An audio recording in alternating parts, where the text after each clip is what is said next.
آج کی so called civil society اس حد تک پہنچی ہوئی ہے کہ دوسرے ملک کے صدر کو اس کی بیوی سمیت اغوا کیا جاتا ہے. 200 سال، کوئی 3-4 سال کم، 200 سال ہونے والے ہیں اس ملک کی، اتنی پرانی ہسٹری ہے.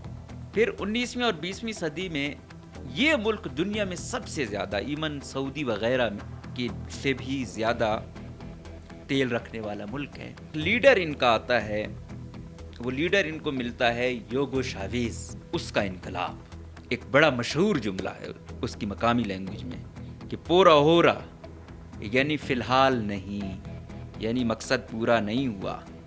اب یوگو شاویز آتا ہے، ترقی کر رہا ہوتا ہے، مضبوط ہوتا ہے. جو یہ دوسرے صاحب ہیں جو ابھی پکڑے گئے ہیں، نکولس مادرے، جو موجودہ صدر ہیں وینزویلا کے، غریب خاندان سے تعلق ہے، نوجوانی میں بس ڈرائیور تھے. پھر کیا ہوتا ہے کہ ڈیلٹا فورس کہا جاتا ہے، ان کی ایک کمانڈو فورس ہے، یہی ڈیلٹا فورس وینزویلا میں جاتی ہے. اور پھر وہاں پہ جس انداز میں لے کر گئے، پھر سڑکوں پر تماشا بنایا گیا. پھر یہاں تک بات نہیں رکی، پھر جس انداز میں بیڑیاں تھیں، ہتھکڑیاں تھیں، پھر میں نے دیکھا کہ مرد افسران اس کی بیگم کو جس انداز میں لے کے جا رہے تھے تو بہت تکلیف ہوئی. انڈیا میں اسد الدین اویسی نے مودی کو کہا کہ بھائی ادھر سے ٹرمپ تو اپنے مخالف کو لے آیا کہ یہ یہاں پہ دہشت گردی کرا رہا ہے وغیرہ کرا رہا ہے، تو آپ بھی ذرا یہ ممبئی حملے، یہ دوسرے وہ کرانے والے، آپ بھی ذرا ان کو اٹھا لائیں. اس کا مقصد پاکستان کی جانب تھا. بھائی مودی کے ساتھ جو 9-10 مئی کو ہوا، تو میرے خیال میں مودی کے گھر پہ بھی ابھی حملہ ہو جائے تو اس نے نہیں آنا. کہا نہیں کہ ہم مہنگائی کا رونا روتے ہیں. آپ وینزویلا کو دیکھ کے اتنا کچھ ہو کے لوگوں کی زندگی جس طریقے سے اجیرن ہے، بیچارے روٹی کو ترستے ہیں، انسان دنگ رہ جاتا ہے کہ یار سب کچھ ہو کر. مجھے بلوچستان سے اس کی تھوڑی مماثلت وہ لگتی ہے، اس لیے کہ بھائی ملک تمہارا، وسائل ہمارے. جس طرح بلوچستان کے ساتھ ہوتا ہے کہ بلوچستان کے مسئلے بلوچستان والوں کے اور وسائل باقی یار لوگوں کے. تو بہت دکھ ہوا. ہم ہمیشہ کمزور فریق کے ساتھ ہوتے ہیں. تو جو اس سامراج نے وینزویلا کے ساتھ کیا، اس کے بہت اور طریقے ہوتے ہیں، یہ کوئی طریقہ نہیں ہے. جس طرح وہی خلاف ورزی ہے، اس کی مذمت ہے. ادھر بھی بغیر قانون آئین کے کسی بھی شخص کو لاپتہ کیا جائے وہ اتنا ہی بڑا جرم ہے، اس کو عدالت میں نہ پیش کیا جائے وہ اتنا ہی بڑا جرم ہے.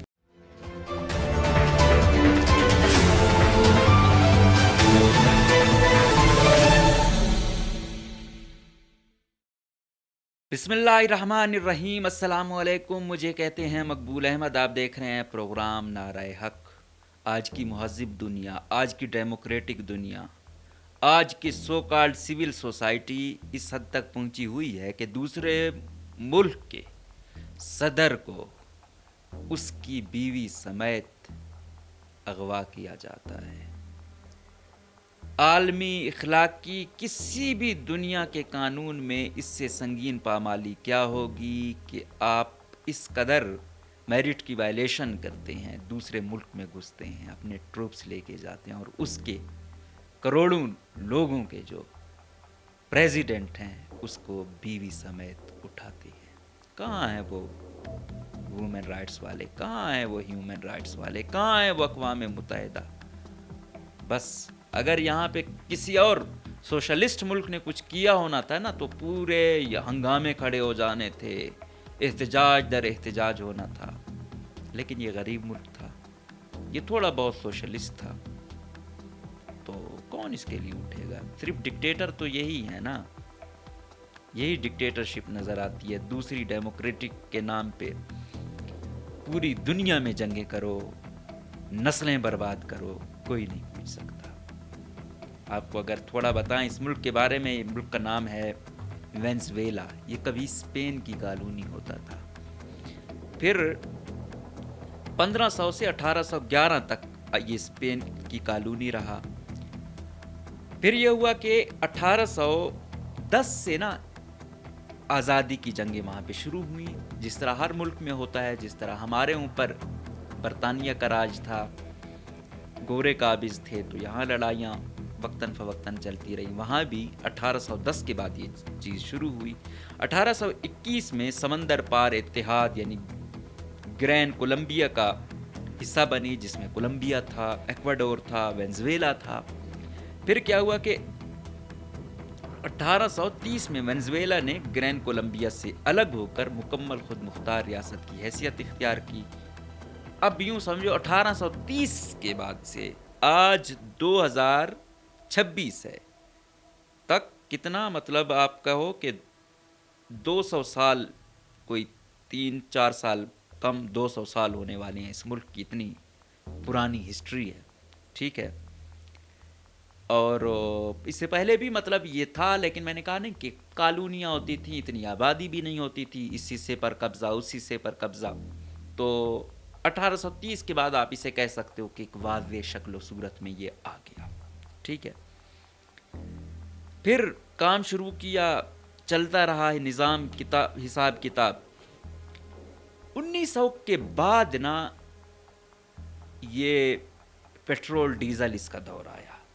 پھر آپ نے دیکھا کہ یہاں ہمارے بھی چلتا رہا. سوئی گیس یہاں پہ 1951 میں دریافت ہوتی ہے. پوری دنیا مطلب پیٹرول ڈیزل، کیونکہ انقلاب آ رہا تھا. پہلے لوگ اونٹوں گدھوں وغیرہ پہ، گھوڑوں وغیرہ پہ ہوتے تھے، پھر گاڑیوں پر آئے تو ظاہری بات ہے پیٹرول ڈیزل کی ضرورت تھی. تو اس طریقے سے دنیا چینج ہوتی رہی. پھر 19ویں اور 20ویں صدی میں یہ ملک دنیا میں سب سے زیادہ، ایون سعودی وغیرہ میں کی سے بھی زیادہ تیل رکھنے والا ملک ہے. اور اس پہ کیا ہوا، ظاہری بات ہے امریکہ اور برٹش کا تسلط ہونا تھا جو آگے جا رہے تھے. تو اس میں سٹینڈرڈ آئل ہے، رویل ڈچ شیل والے ہیں، وہ یہاں پہ قابض تھے. مطلب جو کچھ بھی یہ نکالتے تھے، جس طرح آج تک ہماری مائنز اور منرلز میں آپ دیکھیں کہ سیندا کا پروجیکٹ ہے، بلوچستان کو آج تک 5% نہیں مل رہا. ٹھیک ہے. ریکارڈنگ کی ڈیل ہوئی ہے، پتہ نہیں کب وہ ہوتی ہے، اس میں آ کے کوئی 25% سم تھنگ ملے گا. ادروائز اتنا یہ لے جاتے ہیں. ٹھیک ہے. تو یہ بہت باہر والا جب آتا ہے وہ ایسے نہیں آتا. ہوا کیا کہ ایک لیڈر ان کا آتا ہے، وہ لیڈر ان کو ملتا ہے یوگو شاویز، اس کا انقلاب. اچھا، وہ ایک اور سے متاثر ہوتا ہے. یوگو شاویز بیسیکلی ایک غریب گھرانے سے اس کا تعلق ہوتا ہے. والد اس کا ٹیچر ہے. بڑے غربت کی زندگی گزاری اس نے.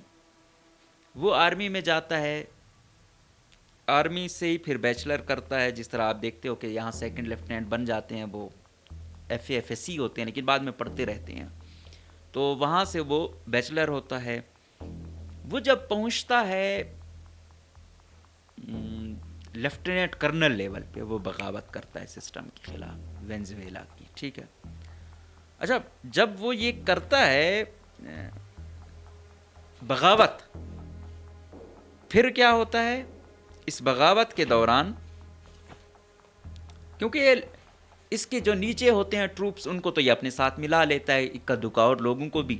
لیکن جب حکومت ہوتی ہے وہ آپ کے خلاف ہو، سینئر فوجی افسران آپ کے خلاف ہوں، تو پھر تو بہت مشکل ہوتا ہے. تو یوگو شاویز صاحب جو ہیں یہ پکڑے جاتے ہیں. ٹھیک ہے. اس کے بعد لیکن ان میں قوم پرستی ہوتی ہے. یہ جب پکڑے جاتے ہیں پھر ان کو کہتے ہیں، اب یہ کوئی لمبی بات نہیں ہے، یہ 1900 مطلب اس وقت جو صدر تھے کارلوس اوندریس. ٹھیک ہے. اور انہوں نے بغاوت کی تھی ان کے خلاف 1992 میں. یہ چیز چل رہی تھی، اس کو پکڑا گیا. تو یوگو شاویز کو بولا گیا کہ آپ آئیں ٹی وی پر اور اپنے جو مطلب ٹروپس ہیں یا جو آپ کے لوگ ہیں جو آپ نے ویسے بھی بنائے ہوئے ہیں ادھر، ان کو کہیں کہ وہ ہتھیار ڈالیں. ٹھیک ہے. یہ اس کو لاتے ہیں ٹیلی ویژن کے سامنے. تو وہ کہتا ہے کہ ایک بڑا مشہور جملہ ہے اس کی مقامی لینگویج میں کہ پورا ہو رہا، یعنی فی الحال نہیں، یعنی مقصد پورا نہیں ہوا. اس کا مقصد یہ تھا کہ فی الحال نہیں، ہم دوبارہ لوٹیں گے اور جدوجہد جاری رہے گی۔ جب یہ باتیں سنی، وہ جو پہلے مقبول نہیں بھی تھا، اس نے بغاوت کی تھی، یہ جب ٹیلی ویژن پہ لوگوں نے سنی، پھر انہوں نے کہا بھائی ایک بندہ جو پکڑا ہوا ہے، حراست میں ہے، اس کو پتہ ہے میری جان جا سکتی ہے، لیکن اس کے باوجود وہ آ رہا ہے اور کہہ رہا ہے کہ فی الحال نہیں، ہم دوبارہ لوٹیں گے اور جدوجہد جاری رہے گی، تو وہ ہیرو بنتا ہے کہ ہاں بھائی شاویز۔ اس کے بعد کیا ہوتا ہے کہ اس کو رکھا جاتا ہے، اس پر کیس شروع ہوتا ہے، لیکن پبلک پریشر بہت زیادہ ہے، اس کے حق میں اتنے مظاہرے ہو رہے ہوتے ہیں، احتجاج ہو رہا ہوتا ہے، پھر خطرہ ہوتا ہے۔ فوج جہاں بھی ہو آپ کو پتہ ہے زوراور ہوتی ہے، تو جو صدر صاحب ہیں وہ کہتے ہیں کہ یار کہیں ایسا نہ ہو معاملہ گڑبڑ ہو جائے، فوج بھی میرے خلاف ہو جائے، میرا تختہ نہ الٹ جائے، تو اس کو غالباً کوئی 1-2 سالوں بعد چھوڑا جاتا ہے۔ جب یہ چھوٹتا ہے تو یہ سیاست میں انٹری کرتا ہے، یہ اپنی پارٹی بناتا ہے، 5th ریپبلک موومنٹ، اس کی جو لوکل لینگویج ہے MVR بنائی۔ 1998 میں یہ صدر بنا، یوگو شاویز جو لیفٹیننٹ کرنل ہے، بغاوت کرتا ہے، اسے ٹی وی کے سامنے لاتے ہیں کہ اپنے ساتھیوں کو کہو کہ بھائی ہتھیار ڈالیں، تو وہ کہتا ہے پورا ہو رہا نہیں، فی الحال نہیں، ہم دوبارہ لوٹیں گے اور زیادہ تیاری کے ساتھ لوٹیں گے اور جدوجہد جاری رہے گی۔ 1999 میں نیا آئین دیتا ہے، ریاستی وسائل پر حکومتی کنٹرول جو پہلے برٹش کی آئل کمپنیوں کا اور امریکہ کی کمپنیوں کا تھا، وہ کہتا ہے نہیں، اب یہ ریاست کی ملکیت ہے تو ریاست کے لوگوں پر لگے گی، یہ نہیں ہے امریکہ اور برطانیہ کی کمپنیاں اس سے مستفید ہوں۔ وہ جو تیل کا پیسہ آتا ہے نا، ان کے زیادہ تر ڈیپینڈنسی تو اس چیز پر ہے، صحت پہ لگاتا ہے، تعلیم پہ لگاتا ہے، لوگوں کی اچھی رہائش پہ لگاتا ہے، کھول کر برطانیہ اور امریکہ کی مخالفت کرتا ہے، کیوبا، ایران، روس، چین سے قریبی تعلق بناتا ہے۔ اس سے کیا ہے کہ لاطینی امریکہ میں بائیں بازو کی حکومتوں کو تقویت ملتی ہے۔ تو یوں پہلے کا 1830 سے لے کے 1998 تک کا وہ ان کے ساتھ رہا، امریکہ، برٹش، اسپین سے آزادی لی لیکن ان کے ساتھ رہا، لیکن 1900 اس کے بعد جو ہے یہ چینج ہو گیا یوگو شاویز کے بعد۔ اب یوگو شاویز آتا ہے، ترقی کر رہا ہوتا ہے، مضبوط ہوتا ہے، ٹھیک ہے۔ اسی دوران جو یہ دوسرے صاحب ہیں جو ابھی پکڑے گئے ہیں، نکولس مادرے، جو موجودہ صدر ہیں وینزویلا کے، غریب خاندان سے تعلق ہے، نوجوانی میں بس ڈرائیور تھے، وہ تو جو ان کا آئیڈیل ہے، جس کے ساتھ یہ رہے، جس کی فلسفی اور نظریہ لے کر، یہ اس سے بھی زیادہ غریب تھے، بس ڈرائیور ہیں، ٹریڈ یونین سے منسلک ہوئے، پھر مزدور سیاست سے وابستہ ہو گئے۔ یوگو شاویز کی تو لیفٹ والی پالیسی تھی، پھر وہاں سے مزدور تحریک کے بعد نکولس مادرے کی پہچان بن گئی، پھر یہ یوگو شاویز کے قریبی بندے بن گئے، قریبی جانشین ان کو سمجھا گیا۔ پھر کیا ہوا کہ یہ پارلیمنٹ کے رکن بنے، پھر وزیر خارجہ 2006 سے 2013 تک رہے، پھر کیا ہوا نائب صدر بھی یہ رہے وینزویلا کے۔ پھر کیا ہوتا ہے کہ شاویز کینسر کی وجہ سے غالباً وفات وہ کرتے ہیں، دوبارہ الیکشن ہوتے ہیں، اور پھر جو ان کا جانشین ہوتا ہے نکولس مادرے، وہ پریزیڈنٹ بن جاتا ہے۔ یہاں سے وینزویلا کا ایک اور دور شروع ہوتا ہے۔ وینزویلا جس کے پاس دنیا کے سب سے زیادہ آئل ہے، آبادی اس کا رقبہ اگر دیکھیں تو 9 لاکھ سم تھنگ، مطلب پاکستان سے بھی زیادہ ہے۔ آبادی اس کی کتنی ہے؟ 2,80,00,000 سے لے کے 3 کروڑ تک۔ پاکستان سے رقبے میں بڑا، آبادی میں کہیں کم۔ لیکن کیا ہوتا ہے کہ جب آپ لیفٹ کی جانب جاتے ہیں تو ہر طرف سے آپ پر پابندی لگتی ہے۔ 2014 میں اب یہ آتے ہیں، امریکی کانگریس نے انسانی حقوق کی خلاف ورزی میں ملوث افراد کے خلاف پابندیاں لگانے کی قانونی بنیاد رکھ دی۔